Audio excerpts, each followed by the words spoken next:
Although devastating in their impact, America's detonations of nuclear bombs in Japan were necessary because it terminated a bloody war with Japan, brought America's soldiers home, and demonstrated America's military power to the communist Soviet Union. December 7, 1941 is the date of the attack on Pearl Harbor. 2,402 Americans were killed as a result of the attack. About half this amount was injured. This act of terror gave the United States no choice but to declare war on Japan. This ended America's isolationism. It was no longer in America's best interest to seclude itself from other nations and avoid alliances with them. The Japanese attacked the Philippines immediately after the attack on Pearl Harbor. The American troops stationed there surrendered by April. In an attempt by Japan to wipe out an entire U.S. fleet, there was an attack on Midway Island about 6 months later. This was the critical Battle of Midway. It was on June 4, 1942, and it turned the tide in the Americans' favor. This battle led to the start of Americans' control over the Pacific. After much time and fighting, America controlled the waters around Japan. In January 1945, General MacArthur captured the important islands of Iwo Jima and in July, Okinawa. Japan still did not surrender, so President Harry Truman had to decide on an economical way to end the war.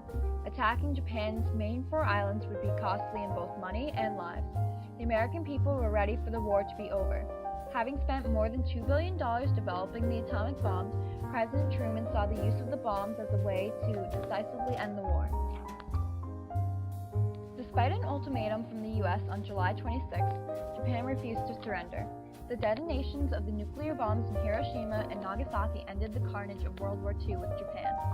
August 7, 1945, the first nuclear bomb was dropped on the city of Hiroshima by Army Air Force pilot Paul Tibbets from his plane, the Enola Gay.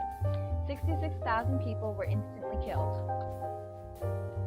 Then, 2 days later, August 9, 1945, the second nuclear bomb was dropped on the city of Nagasaki by Charles Sweeney.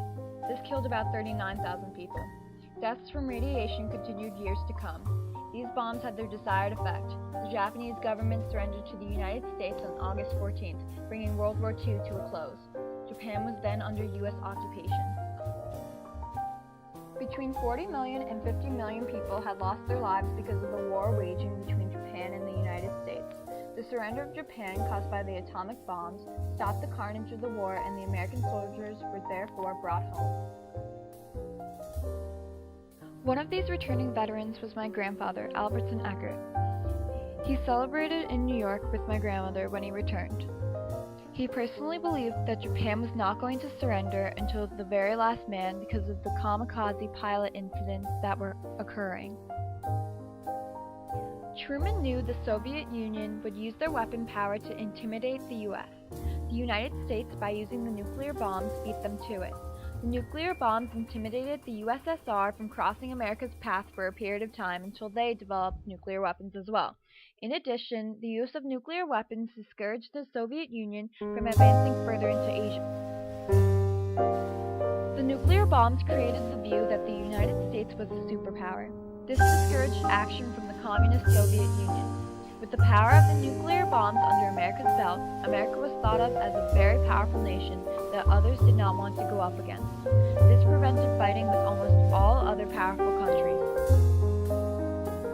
Even now, more than half a century later, America is still thought of as a superpower.